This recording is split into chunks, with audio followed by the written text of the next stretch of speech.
Depuis des milliers d'années, le peuple juif immigre en Israël. Remontons le temps pour examiner les différents parcours d'Alia et nous demander que nous réserve l'avenir. Bienvenue dans Alia News.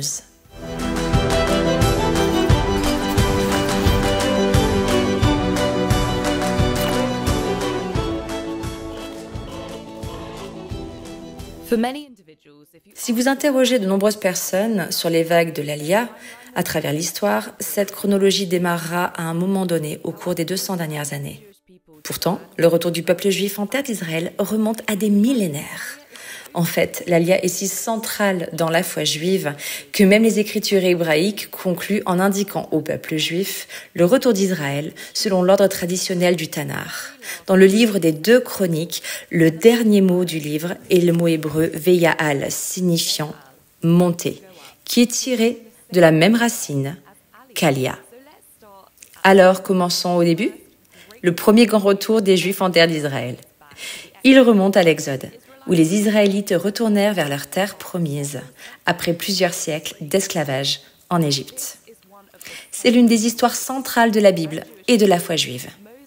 Moïse fut appelé à diriger les Israélites, malgré leur attitude réticente, en dehors des terres d'Égypte. L'histoire de la libération culmine avec la séparation miraculeuse de la mer Rouge en deux, qui permet aux Israélites d'échapper in extremis à l'armée de Pharaon. Après 40 années dans le désert, la génération suivante, dirigée par Josué, entre en terre promise. Ce récit est probablement l'un des grands exemples d'Alia, de masse, et de nombreuses générations suivront ses traces. Avançons rapidement jusqu'au VIe siècle, après la destruction du premier temple. Les récits bibliques d'Esdras, de Néhémie et d'Isaïe relatent l'exil babylonien des Juifs qui dura environ 70 ans. Les prophètes, comme Jérémie et Ésaïe, savaient que le peuple juif reviendrait après une période d'exil. Et le roi Cyrus le Grand accorda ce privilège aux Juifs, leur fournissant même un soutien financier pour reconstruire le second temple. Contrairement à la première Alia d'Égypte, où toute une population juive s'est déplacée en masse, cette fois-ci, les Juifs sont revenus en plus petit nombre, à différents moments sur une période de 100 ans. Le premier groupe, dirigé par Zorobabel, puis Esdras et enfin Néhémie. À leur retour en terre d'Israël, ils ont commencé à reconstruire le second temple, symbole d'espoir et de renouveau pour le peuple juif. Cette période a duré jusqu'à ce que les Romains pillent Jérusalem en 70 après Jésus-Christ. Ces 2 récits bibliques du retour du peuple juif en terre d'Israël continuent d'être la base de l'Alia moderne, c'est-à-dire l'immigration des Juifs en Israël. Dans ces temps modernes, ces récits ont posé un fondement du rétablissement éventuel d'un État juif au XXe siècle. Il est juste de se demander si le retour des Égyptiens et des Babyloniens en Israël accomplit les écritures prophétiques. Même si certains diraient que oui, après mûre réflexion et analyse, cela ne peut pas être tout à fait vrai.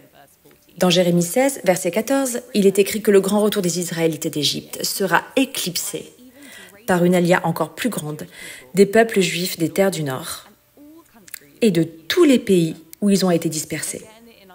Encore une fois, dans Ésaïe chapitre 11, la vision prophétique du retour des Juifs en terre d'Israël implique explicitement le rassemblement d'exilés des 4 coins de la terre. Dans les exilés babyloniens et égyptiens, le peuple juif est revenu en terre d'Israël à partir d'une seule région à chaque période. Ce n'est qu'en 70 après Jésus-Christ que la destruction du temple de Jérusalem par les Romains, que les Juifs furent dispersés réellement aux 4 coins du monde. Revenons un instant en 70 après Jésus-Christ, où les Romains viennent de détruire le second temple. Et demandons-nous ce qui est arrivé à la communauté juive. Vivent-ils toujours majoritairement en terre d'Israël ? Malheureusement, environ 1 million de Juifs ont été tués pendant le siège. Des dizaines de milliers de personnes ont été faites captives et la communauté juive a été dispersée. Dans des régions d'Égypte, de Syrie, d'Afrique du Nord et aussi dans certaines régions de Rome. Avec le temps, ces voyages les ont emmenés plus loin finalement et cela a conduit à l'épanouissement de la vie de la culture juive dans différents coins reculés du monde. Alors que la majorité des Juifs ont quitté Israël à ce stade, il est important de mentionner qu'il y a toujours eu une présence juive en terre d'Israël. Pendant près de 2000 ans qui ont suivi, le peuple juif vivait principalement dans les diasporas, et a commencé à revenir en Israël en groupe plus important à partir des années 1880. Cette fois-ci, réellement des quatre coins du monde. Dès 1882, le retour moderne a commencé. Environ 35 000 Juifs ont immigré de Russie, en partie du Yémen, en passant par la Syrie, alors province de l'Empire ottoman, pour arriver en Israël et établir des communautés agricoles. Cela a été rapidement suivi par un grand nombre de Juifs russes fuyant les pogroms, arrivant avec des idéaux socialistes et développant les premiers kibbutzim. Au cours de cette période, la langue hébraïque a été relancée. Et les premiers journaux et publications ont été édités en hébreu et la ville de Tel Aviv a été créée.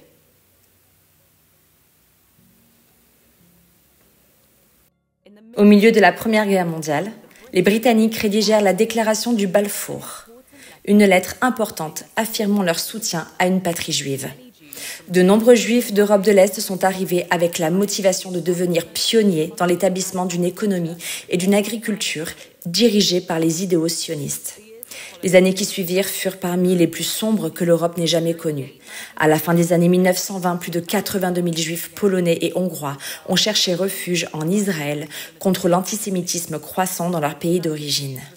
Les États-Unis ayant restreint l'immigration juive, les regards se sont tournés vers Sion. Ceux qui ont réussi à s'échapper sont partis dans l'ignorance de la grande tragédie qui allait suivre, avec la montée du nazisme en Allemagne. 174 000 autres immigrants prirent la fuite vers Israël avant la fin de 1936. En 1945, l'Holocauste avait provoqué le meurtre de plus de 6 millions de Juifs et conduit à une explosion de l'immigration vers Israël, à une tentative de recherche de la sécurité d'une terre autodéterminée. As Germany and other nations increase their persecution, treat them as pariahs and outcasts, beat them down and trample on them, the Jews are turning more and more to their promised land. La majorité des immigrants étaient des survivants de la Shoah, mais aussi des personnes fuyant les pays arabo-musulmans voisins où les hostilités s'étaient considérablement développées.